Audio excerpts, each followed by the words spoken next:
about Berlin ended up being the most fun part of the day.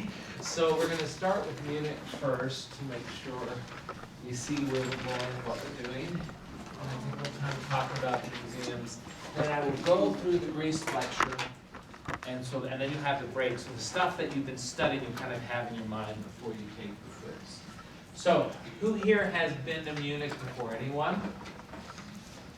No one? Okay, this will be brand new. Notice what you see behind Munich. Those are the Bavarian Alps. So this is a very, very beautiful place.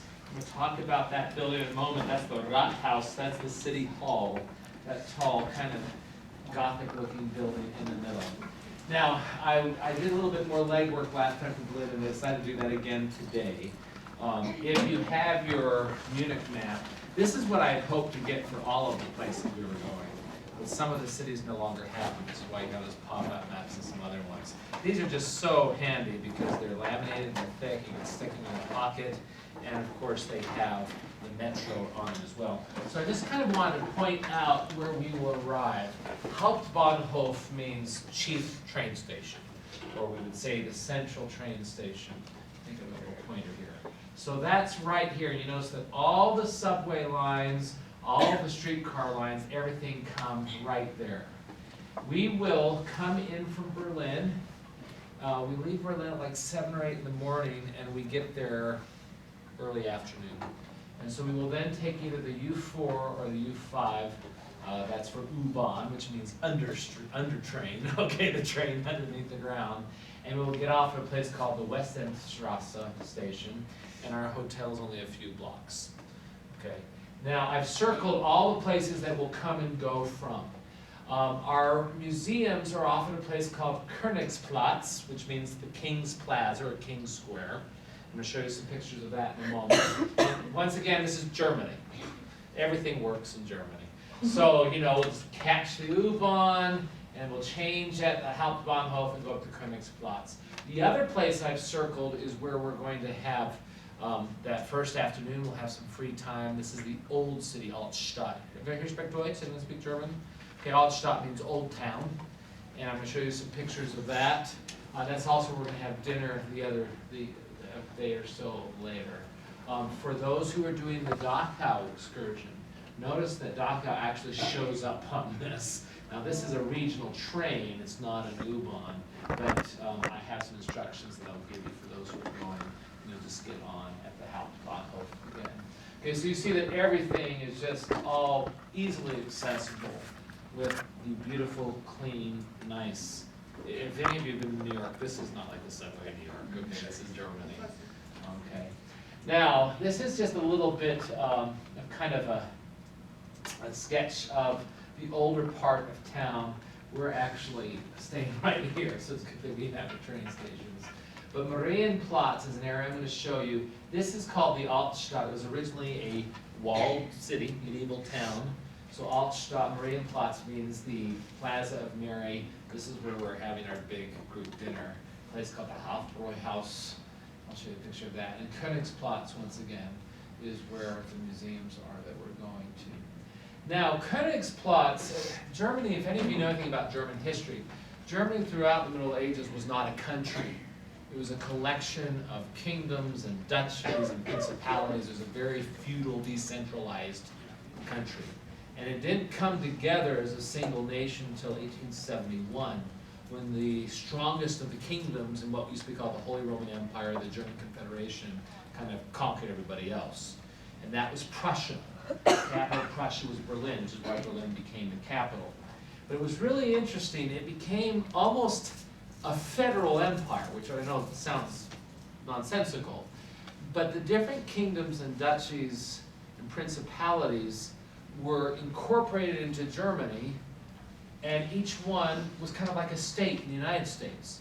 So we continue to have its duke or its prince as the governor, like the governor of a state, and continue to have its own parliament, etc. And so Bavaria was the second largest of the kingdoms. So Prussia was the strongest one in the north, and Bavaria was the second strongest, and Munich was the capital of Bavaria. And so Königsplatz, King's Plaza, was the kind of showcase area that the Bavarian kings built. Now, reason we're going to Munich is because when countries became independent in the 1800s, the thing to do was to have a king. So when Greece became independent from Turkey, it needed a king. Well, there were no Greek royals running around, so they would always borrow a German prince. Okay, in fact, that's why it's the House of Windsor. Some of you may know the House of Windsor was originally called the House of Saxe-Coburg-Gotha. Okay, it was actually a German family, but during World War I that was not very popular, so they changed the name of their castle. Okay, so there are German royals all over Europe. So Greece was looking for a king. And Otto I, the king of Bavaria, said, I have an extra son, take him. So this Bavarian prince became the first king of Athens. Now actually when we're in Athens, and that's next week's discussion, okay, when we're in Athens next week, we will see that he's also named Otto, so Otto I of Greece built a little city center, and he decided he was going to try to revive the glories of Greece, so everything was in this very Hellenic or Greek style. Well, his dad came to visit him and said, that looks very nice. I'm going to build one of those. So this Königsplatz was actually this very classicizing center based on the new royal capital in Athens. So when we look at the Athens Acropolis, there's something called the Propylaea, which is the monumental gateway when you go into the Acropolis. So we have a Propylaea. And then on either side of the King's Plaza, they built basically little Greek temples, but they were temples with art. And so this is the Glyptothek, which means the statue gallery. So that's one of the two museums we will be in. It has wonderful collections of Greek, Hellenistic, and Roman statues. And then on this side of the plaza is the Staatliche Antiken Sammlungen, okay, which means the Old State Museum. Some of you ANS majors know Johannes. I know that I have kind of this little bromance. Anyway, I love to speak German, Johannes, and I wish you were coming with us. So tell him that I get really excited when I say German. So there is Staatliche Antiken Sammlungen. Okay. Let me just stop for a moment looking at the clock. I didn't have time to really perfect this PowerPoint, but what I did, Jake and I are in the process of getting things ready for your ANES 353 class. So these are going to be the resources you have when you're doing your museum reports and things. And so I just copied these over so I could show you what's in the Glyptothek, for instance. So this is the statue gallery. Okay, and so I had him simply scan these pages from a book that I have ordered so many books the last few weeks on these different museums, and I'm glad I had a research account that's costing a lot of money. But anyway, so you go through all the different periods of Greek history. Now, if you look at the PowerPoint advance, you may have noticed that I hit art a little bit more than I have before. Part of it is because I understand classical art a lot better than I do Assyrian and Egyptian art, but also it's much more developed. So, for instance, we're going to talk in a moment about this is an archaic statue as opposed to this one, which is a classical statue. Come on in, and I'll explain some of those stylistic features in a moment. So this is called a kouros, which in Greek just means a young man. These were actually grave markers. So rather than have a tombstone, you would have a statue of a young man or a young woman, and it was always the ideal form. So this is what you were hoping, I guess, your spirit looked like in the end of the world. Okay, but they were often life-size or larger. And there's some funny features about them that we can talk about if time doesn't get away from us. They wanted to make them look alive. I'm going to explain this now. It's been so long since I've had a chance to teach Greek art. You're going to have to just kind of humor me. So what they did to make the statue look alive is they put the silly smile on its face. And it actually has a name. It's called the archaic smile. So rather than looking like this, which is exactly what I tell my son not to do. Sounds like open your mouth, show some teeth. Okay, but that is the archaic smile. They have very stylized hair. I doubt that anybody's hair really looked like that in the archaic period. Anyway, it's kind of fun. Eventually, however, they start to get a little bit more naturalistic. And so one of the things, this Munich kouros is a very famous statue. Oh, I've got to say one other thing. The reason we have these museums here is that first king of Greece, who was really a Bavarian prince, kept sending to his dad a bunch of Greek art. So the reason we have these two museums is because basically the first king of Greece, who was actually a Bavarian, was raping the country and shipping everything home to Bavaria. So that's why Munich has these statues and these other museums. So anyway, the Munich Kuros is very famous because it's on its way to what we call the classical style. The archaic style was actually modeled on, does anyone remember? Egyptian statuary. Okay, very formalized, iconographic, not realistic at all. Okay, but you see that this is starting to look a little bit more normal. This is back to the archaic period. This is Zeus. He's throwing the thunderbolt. That's what he has in his right hand there. Okay, and I guess that's all that we had on that one, right, Jake? Okay, let me see what else, the next one. Okay, let's go in here. There's actually a very famous statue from Delphi, a bronze statue. Now we're going to go to Delphi, but the statue's no longer in Delphi. It's here in Munich. It's called the Charioteer of Delphi, and that's that dude there with the hair. Okay, this is a classical statue. It's a good thing this isn't an art history class because you would have to hear this whole thing about classical drapery. We're not going to talk about it, but if we were, we would mention that first of all, in the archaic period, all men are buck naked and proud. Okay, but the women are of course always fully clothed. Okay, and so the drapery is always very straight. In the classical period, we start to get figures at motion and figures at rest, and so they have a fun time, at least for the women, because the men are still buck naked. For the women, the clothing kind of swoops over their curvy parts. Okay, now as we move into the Hellenistic period, we get what we call the wet t-shirt effect. See these curvy parts a little bit more, okay? So it's clinging drapery. Aphrodite's great. So Aphrodite in the archaic period looks like, well, Aphrodite's great for a number of reasons, but anyway, we start in the classical period with just kind of just covered head to toe. I mean, it's almost like a burqa. I mean, you could be a Muslim except the veil. And then the classical period, she starts to move, so things, and then it clings. And then the Hellenistic period, she starts to drop it, so she shows one breast. And then we have a statue where she shows both breasts, and like the cloth's barely hanging onto her hips. And there's a very famous one called the Aphrodite of Knidos, an island in Greece, where she's taken all her clothes off, but she's nervous. So she's still holding them in case she has to put them back on. And then, of course, there's the famous Venus de Milo, which is actually the Aphrodite of Milos, where she is naked and proud. So women, you finally get equality with men in the Hellenistic period, and you too can be naked. Okay, so anyway, these are the kinds of things that we'll see in the Glyptothek. So it's a lot of fun. This is the male statues make us feel really insecure because they have 3% body fat and great abs, which is not what we get in old days. I really wanted you to see this one. You know, we're used to, first of all, these statues were painted, which is strange. And the eyes were colored. But even the bronze statues, usually you just see the bronze statues with the hollow eyes. That's because, hey! Well, introduce yourself to our class. Oh. Well, my name is Scott. Oh. Always make an entrance.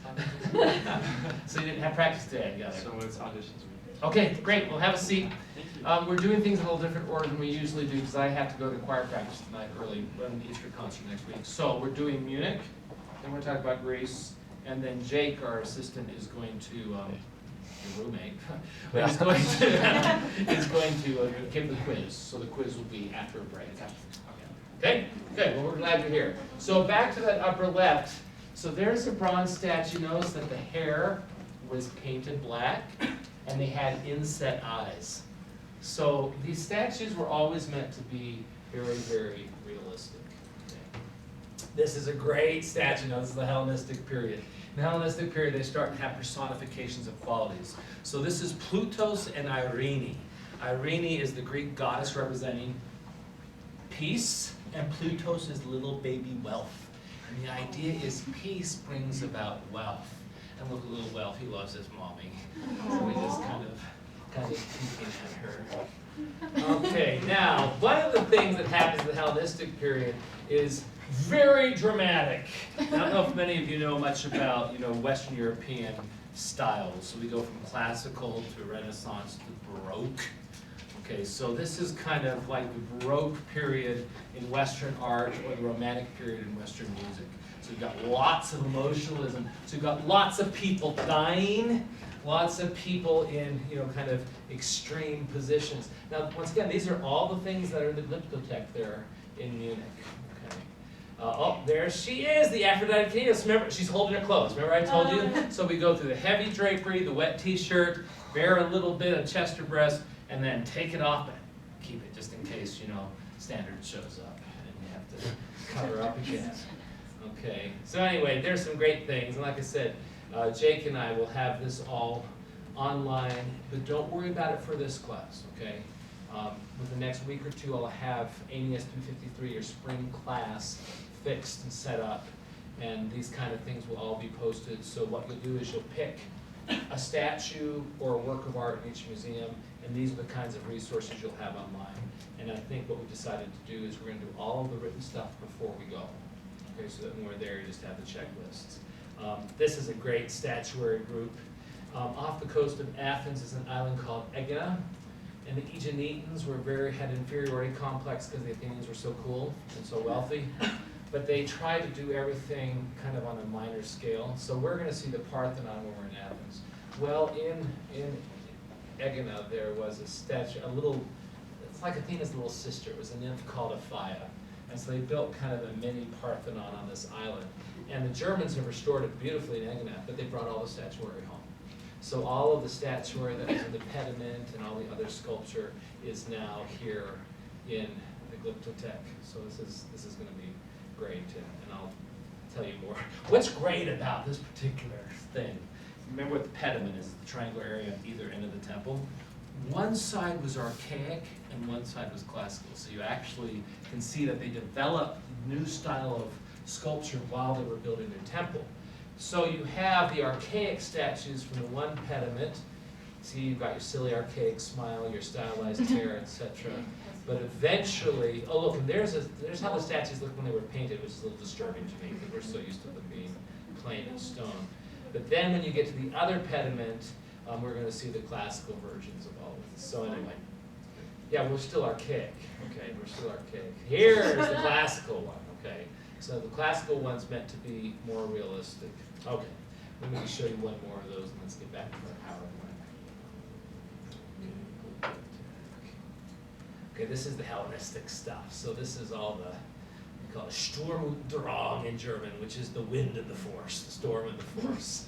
So all these, you've got to have emotionalism. So for instance, we're going to see a satyr who is being flayed alive by Apollo.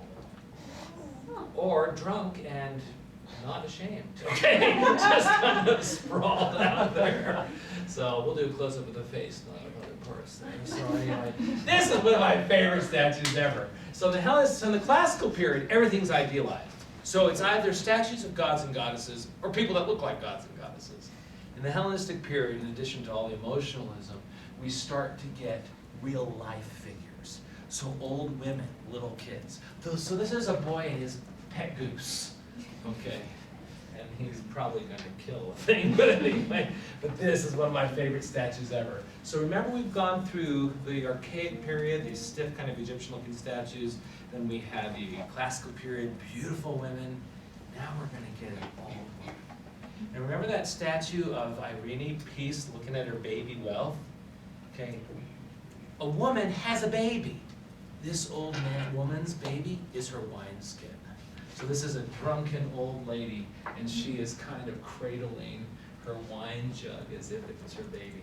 And look, she's ugly. Okay, this would never have happened in the classical period, so this is what's fun about the Hellenistic period. Okay, enough of that. I just want to let you know, give you a taste of what we were going to see in those two museums. So once again, at the King's Plaza, this is the Glyptothek. All those statues are in that building. And then on the other side, the Antikensammlung is where like the vases are and some of the other pieces of art. Okay, so in the archaic periods, we got black figure vases, and in the classical periods, red figure. Okay, so for our fun stuff, this can't all be ancient Near Eastern class, so it's got to be a little kind of touring. This is in Altstadt, the old part of town. It's called Marienplatz. So it is like the Times Square of Munich. And once again, this is the Rathaus or town hall. And this is a very famous clock, and at several different levels, at every hour. So you want to get there on the hour, the little figures, they move and they dance and they do all this kind of stuff. So that's what's going on here. So that's Marienplatz. The main church, the cathedral church, is called the Frauenkirche, which means the lady church. The lady, of course, is Mary. And so this is this beautiful church. By the way, this was completely bombed out in World War II and has been beautifully reconstructed. I didn't decide to flick this on you. One of my best friends is an organist, so we always take pictures of organs in churches. But anyway. And our group meal is at a restaurant that's 500 years old. Okay, the Hofbrauhaus. And they have a Bavarian band, and a little Lederhosen playing. They have wenches that go around big baskets of pretzels. There's a lot of beer, which we won't drink. But this is actually where we have a reservation, is in the hall on the top floor. In case you're wondering what you eat at a place like that, well, we'll see in a moment. We don't eat dead Jews. I was working on this, and I think the food got misplaced. Okay, here we go. All right, here we go. Your Wiener Schnitzel. So there's your Wiener Schnitzel, your sauerkraut, and all of your strudel dumplings and stuff. Yeah, you will roll home. All right, now some other things that we're not doing together that you can do on your free time in Munich. I know several of you who are the ANES students are really interested in Jewish history, but more of you may be. This is the Jewish Museum, and notice what they have here. Rachel, go ahead and read that for us.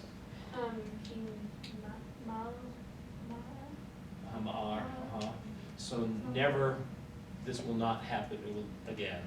Okay, and you've got all the other languages. Please, may never again, nie wieder. I can't read Cyrillic, I can't read Russian. Then, if you want to take the subway out, there were the famous 1972 Munich Olympics, although they were infamous as well, because this is where the PLO terrorist actually killed some Israeli athletes.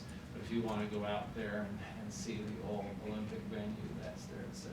So anyway, Munich's a fun place, and as I said, that was bonus. Originally, I had conceived of this being simply London, Paris, Berlin, Athens, and Rome, but while the choir was there last year, saw all those fun things, so that's where we're going.